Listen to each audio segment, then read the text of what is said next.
राधे राधे। आशा करती हूँ कि आप सभी लोग खुश होंगे, स्वस्थ होंगे, मस्त होंगे। आज मैं आप लोगों को माघी पूर्णिमा की कथा सुनाने जा रही हूँ। जो कोई भी माघी पूर्णिमा के दिन इन कथाओं को सुनेगा, कहते हैं कि भगवान गणेश, भगवान विष्णु, माता लक्ष्मी सभी की कृपा और आशीर्वाद प्राप्त होगी। जो कोई भी इस कथा को सुनेगा, बड़े ही प्रेम पूर्वक, बड़े ही भक्ति भाव से माघी पूर्णिमा पर भगवान गणेश की कथा को अवश्य ही सुने।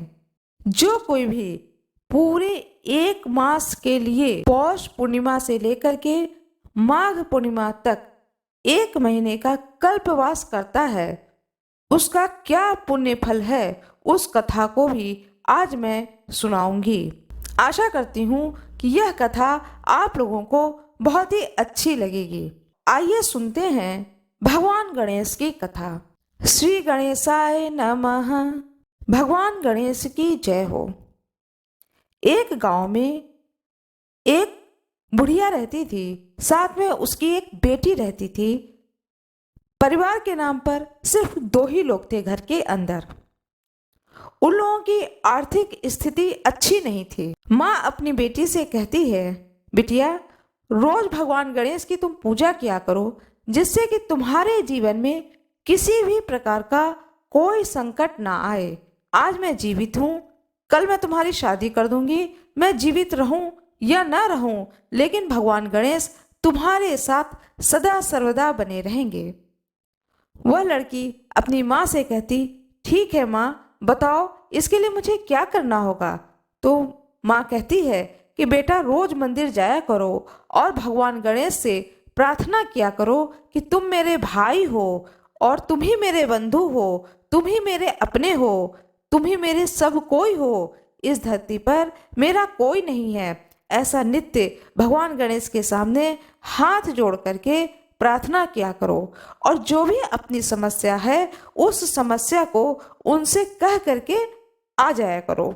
वह लड़की नित्य इस काम को करने लगी। धीरे धीरे धीरे धीरे उस लड़की का मन भगवान गणेश के प्रति श्रद्धा पूर्वक, श्रद्धा और भाव के साथ में भर गया। साथ में वह गणेश जी से स्नेह करने लगी कि यह मेरे भाई हैं। बड़ा ही उसे स्नेह हो गया। उसके स्नेहपूर्ण भाव को देख करके भगवान गणेश भी सदा सर्वदा उस लड़की की रक्षा करने लगे। इधर क्या होता है कि घर में कोई पुरुष वर्ग नहीं होने के कारण वह जो बूढ़ी माता होती हैं, वह क्या करती हैं कि लोगों के घरों में बर्तन धुलने का कार्य करने लगती हैं। लेकिन इतना लोग नहीं देते थे खाने पीने का सामान कि जिससे उनके जीवन आराम से कट सके। बड़े ही दुख पूर्वक उनके दिन गुजर रहे थे।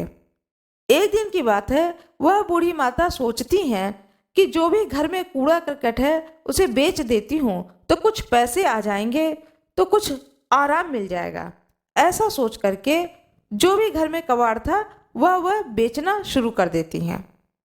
एक दिन की बात है, उस बूढ़ी माता का नज़र एक कटोरे पे पड़ता है। वह देखती है कि यह कटोरा किसी भी काम का नहीं है। मैं इस कटोरे का इस्तेमाल तो करती नहीं हूँ, लो इसे भी मैं बेच दूंगी। जो घर घर बर्तन देने वाले आते हैं उसको इस कटोरे को बेच दूंगी और बदले में नए स्टील के 1-2 बर्तन ले लूंगी जो हमारे काम आएगा। यह पुराना बेकार कटोरा मेरे किसी काम का नहीं है, इसे मैं उठा के बेच दूंगी। ऐसा वह मन में निश्चय कर लेती है। एक दिन वह एक आवाज को सुनती है कि एक व्यक्ति बाहर बेच रहा होता है और कह रहा होता है कि पुराने बर्तन दे दो, बदले में नए बर्तन ले लो। वह अपनी बेटी से कहती है कि जाओ इस बर्तन वाले को बुला लाओ दरवाजे तक। लड़की दौड़ के जाती है और उसको बुला लाती है जो बेच रहा था। माँ कहती है बर्तन बेचने वाले से कि भैया मेरे पास तो ज़्यादा कुछ नहीं है, बस ये एक कटोरा है जो कि बड़ा भारी लगता है।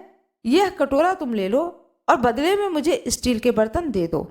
जब वह बर्तन वाला उस कटोरे को देखता है तो समझ जाता है कि यह कोई साधारण कटोरा नहीं है, यह सोने का कटोरा है।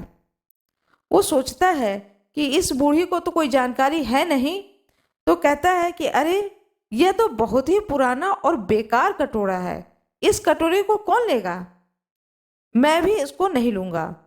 ऐसा कह करके बेवकूफ बनाने के लिए वह उस कटोरे को उसके घर के आंगन में फेंक देता है।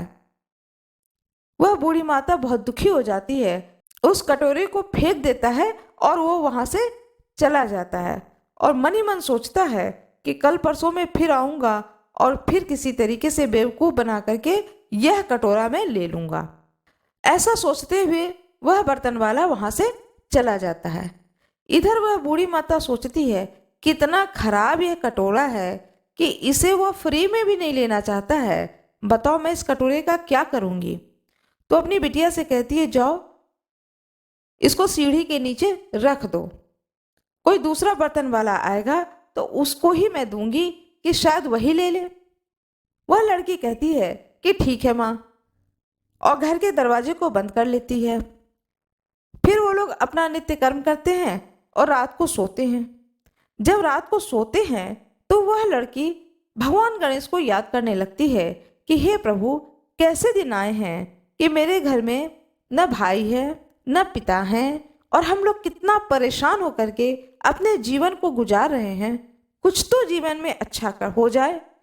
वह कहती है भगवान गणेश से कि हे गणेश जी, कुछ तो हमारे जीवन में अच्छा हो जाए और हमें लगे कि तुम्हारी कृपा मिल रही है मुझको। फिर वह अपने मन की बात भगवान गणेश से कहने लगती है और बताती है उन्हें कि घर में एक कटोरा पड़ा हुआ है, माँ उसे आज बेच रही थी तो बर्तन वाला भी उसे नहीं लिया बल्कि घर के आंगन में फेंक करके चला गया। ऐसा कहते कहते वह सो जाती है। सपने में गणेश जी आते हैं और कहते हैं कि बेटा उठो, देखो मैं तुम्हारे सामने स्वयं भगवान गणेश खड़ा हूं। तो वह स्वप्न में भगवान गणेश को प्रणाम करती है और पूछती है कहो कैसे आए हो, हमारे कष्टों को तो तुम दूर नहीं कर रहे हो, हमारी समस्या तो जस की तस है, तुम आए हो तो हमारी समस्याओं को भी दूर करो जिससे कि हमारे जीवन में कुछ परिवर्तन आए। भगवान गणेश कहते हैं इसीलिए मैं तुम्हारे घर आया हूं, तुम्हें मैं कुछ बताना चाहता हूं। वह लड़की कहती है अच्छा बताओ क्या बताना चाहते हो। तो भगवान गणेश कहते हैं कि जो कटोरा है जिसे तुमने सीढ़ी के नीचे रख दिया है वह कोई मामूली कटोरा नहीं है, वह सोने का कटोरा है।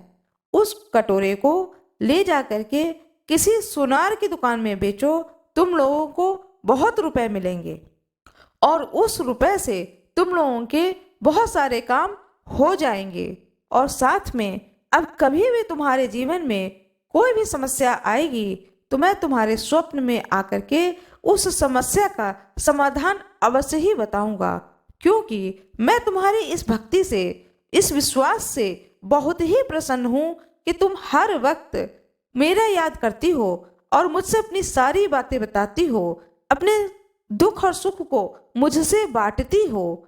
इसलिए तुम्हारे जीवन में अब कभी भी किसी भी प्रकार का कोई भी दुख नहीं आएगा। मेरी कृपा सदा सर्वदा तुम्हारे साथ रहेगी। आशा करती हूँ कि आप लोगों को यह कथा बहुत ही अच्छी लगी होगी। कृपया वीडियो को लाइक कर दीजिएगा, चैनल को सब्सक्राइब कर दीजिएगा, बेल आइकन दबाना ना भूलिएगा। इस दिन तीर्थों में स्नान करना अत्यंत शुभ माना जाता है।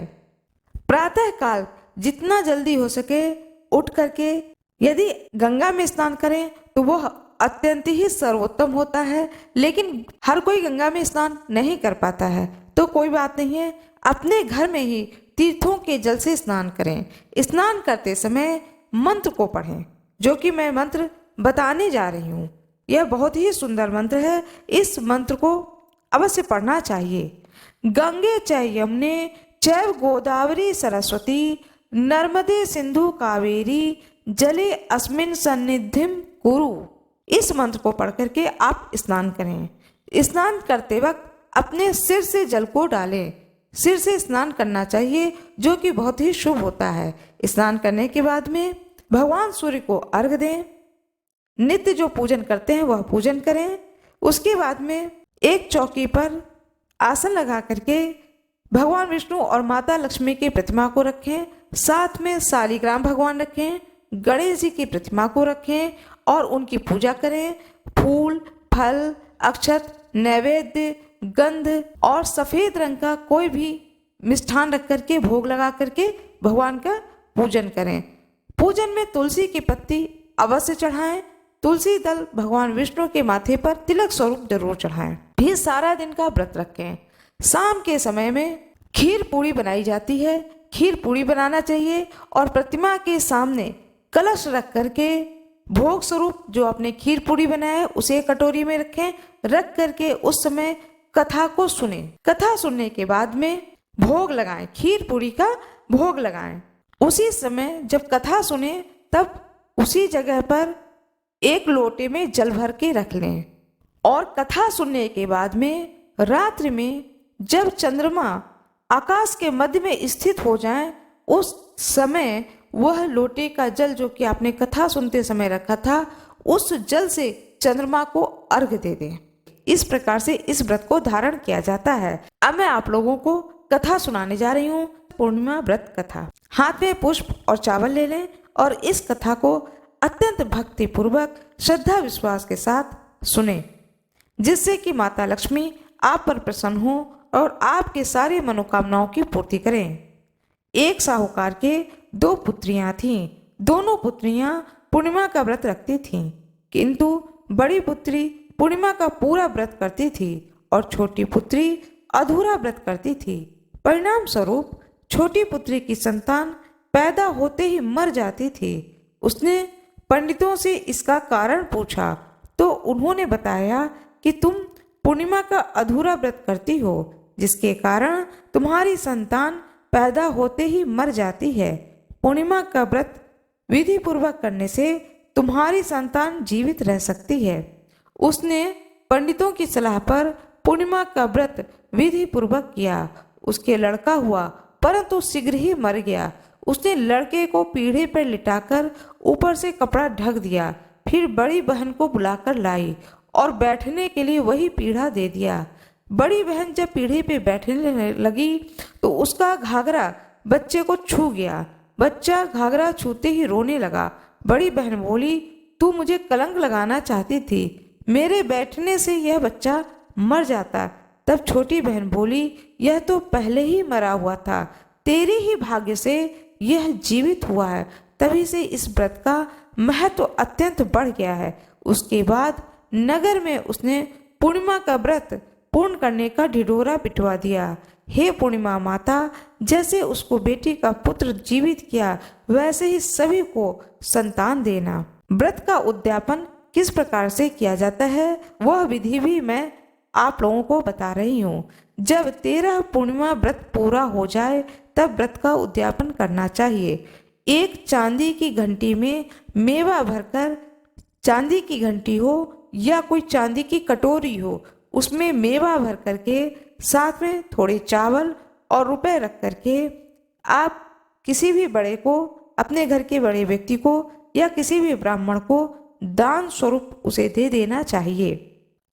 साथ में वस्त्र दान करें, फल दान करें, मिठाई दान करें, इन चीजों का दान कर देना चाहिए। आप सभी भक्तों को माघी पूर्णिमा की हार्दिक शुभकामनाएं।